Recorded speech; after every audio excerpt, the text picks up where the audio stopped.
اعوذ باللہ من الشیطان الرجیم بسم اللہ الرحمن الرحیم لیلۃ القدر خیر من الف شہر صدق اللہ و مولانا العظیم۔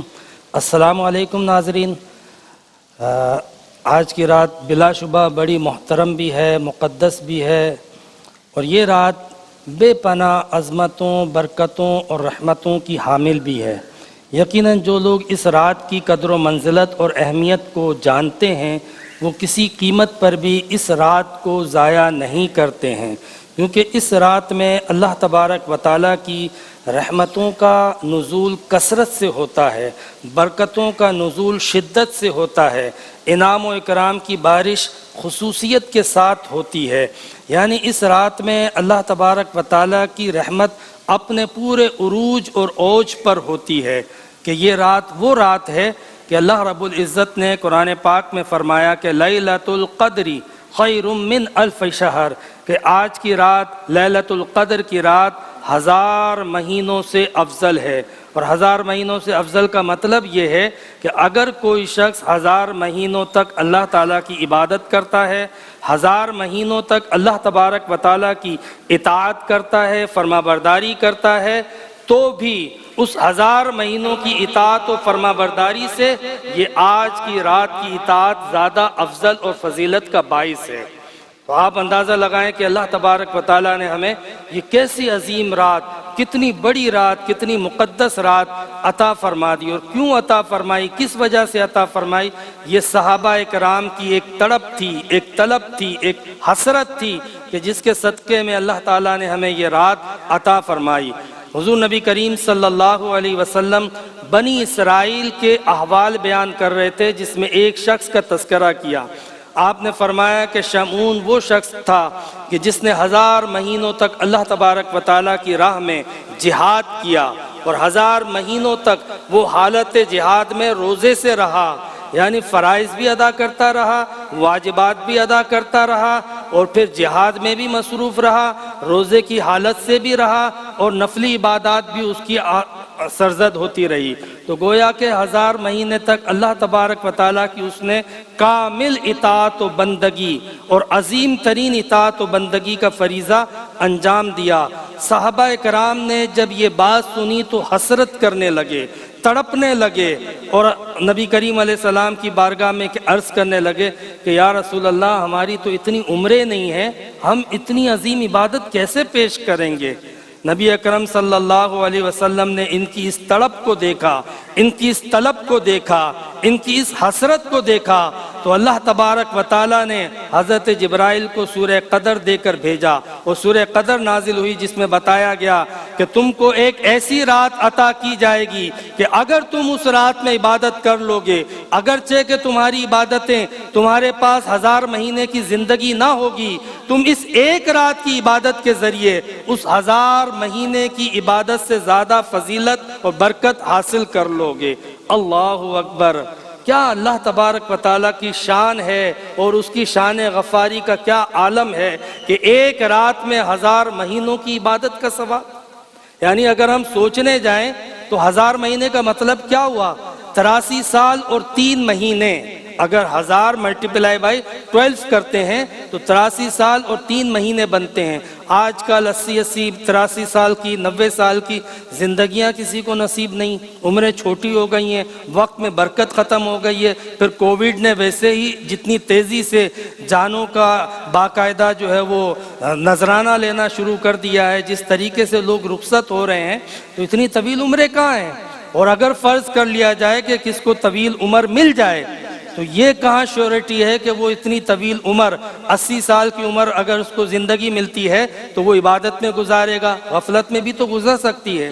اور اگر کسی نے عبادت کر بھی لی تو یہ کہاں شیورٹی ہے کہ وہ عبادت مقبول بھی ہوں گی۔ لیکن یہ وہ رات ہے کہ جس رات میں عبادت کر لی تو اللہ تبارک و تعالیٰ فرماتا ہے کہ 1000 مہینوں کی عبادت سے افضل ہے۔ یہ اللہ کا کرم ہے اپنے بندوں پر، احسان ہے۔ ہم خالی اس کے احسان اور کرم کو سمجھیں کہ وہ کتنا اپنے بندوں سے محبت کرتا ہے۔ آپ فقط اس بات سے اندازہ لگائیں کہ اسلام کا ایک عمومی مزاج ہے، کوئی اگر ایک جرم کرتا ہے تو ایک گناہ لکھا جاتا ہے، 2 جرم کرتا ہے 2 گناہ لکھ دیے جاتے ہیں، 3 جرم کرتا ہے 3 گناہ لکھ دیے جاتے ہیں، اور 3 ہی گناہ کی اس کو سزا ملتی ہے، اور وہ بھی اگر توبہ نہ کرے تو۔ لیکن اس کے برخلاف بندہ اگر ایک نیکی کرتا ہے تو ایک نیکی کے عوض بندے کو 10 گنا اس کا اجر دیا جاتا ہے، کبھی 20 گنا اجر دیا جاتا ہے، کبھی 50 گنا اجر دیا جاتا ہے، کبھی 100 گنا اجر دے دیا جاتا ہے۔ اور قرآن پاک میں ایسی بھی نیکیوں کا ذکر ہے کہ جن کو کیا جائے تو 700 گنا اجر بڑھا دیا جاتا ہے۔ یہ دیکھیں آپ مزاج کیا ہے شریعت کا، اور اللہ تعالیٰ کی جو شان ہے اپنے بندوں پہ کرم کرنے کی، رحم کرنے کی، فضل کرنے کی، کہ گناہوں کے معاملے میں بالکل الگ زاویہ ہے اور نیکیوں کے معاملے میں بالکل الگ رویہ ہے۔ بلکہ بندہ جب کسی نیکی کی نیت کرتا ہے تو روایتوں میں آتا ہے کہ اللہ تعالیٰ فرشتوں سے کہتا ہے اس کے لیے اجر لکھ دو، اس نے نیکیوں کی نیت کی ہے۔ فرشتے کہتے ہیں باری تعالیٰ ابھی نیت کی ہے، عمل تو نہیں کیا۔ اللہ فرماتا ہے جب عمل کرے گا تب تو اس کو عمل کا ثواب، ابھی نیت کی ہے اس کا ثواب لکھو۔ اس کے برخلاف جب بندہ گناہ کی نیت کرتا ہے، ارادہ کرتا ہے، فرشتے لکھنے جاتے ہیں، اللہ تعالیٰ روک دیتا ہے، کہتا ہے نیت کی ہے، ابھی ارادہ کیا ہے، گناہ کیا تو نہیں ہے۔ لہٰذا گناہ کے معاملے میں رویہ بالکل مختلف ہے، کہ بندہ جب گناہ کا ارادہ کرتا ہے تو گناہ نہیں لکھا جاتا، لیکن نیکیوں کا ارادہ کر لے تو اس کے اعمال نامے میں نیکیاں لکھ دی جاتی ہیں۔ تو اللہ تبارک و تعالیٰ تو بڑا کریم ہے، وہ اپنے بندوں کو نوازنا چاہتا ہے، وہ اپنے بندوں کو بخشنا چاہتا ہے۔ قرآن پاک میں فرماتا ہے قُلْ يَا عِبَادِيَ الَّذِينَ أَسْرَفُوا عَلَىٰ أَنفُسِهِمْ لَا تَقْنَطُوا مِن رَحْمَتِ اللَّهِ، میرے وہ بندوں جنہوں نے اپنی جانوں پہ ظلم کیا ہے۔ اللہ تبارک و تعالیٰ گناہ گاروں کو، خطا کاروں کو، وہ جنہوں نے معصیت کا ارتکاب کیا انہیں مخاطب کرتا ہے، اور پھر کیا فرماتا ہے لا تقنطوا من رحمت اللہ۔ اللہ اکبر، اللہ اکبر۔ ان اللہ یغفر الذنوب جميعا، اللہ تعالیٰ سارے گناہوں کو معاف کر دے گا، میری رحمت سے مایوس مت ہونا۔ اس آیت میں اللہ تبارک و تعالیٰ نے ایڈریس کیا ہے گناہ گاروں کو، اور ظاہر سی بات ہے جس سے اللہ خطاب فرمائے، جسے اللہ مخاطب کرے تو انہیں پھر اللہ کی بارگاہ میں متوجہ ہونا چاہیے۔ اور جب ہم توجہ کرتے ہیں تو وہ کہتا ہے بندو میری رحمت سے مایوس مت ہونا، میں سارے گناہ معاف کر سکتا ہوں۔ اور کیوں؟ ان اللہ غفور الرحیم، اس لیے کہ اللہ بخشنے والا ہے، اللہ رحم کرنے والا ہے۔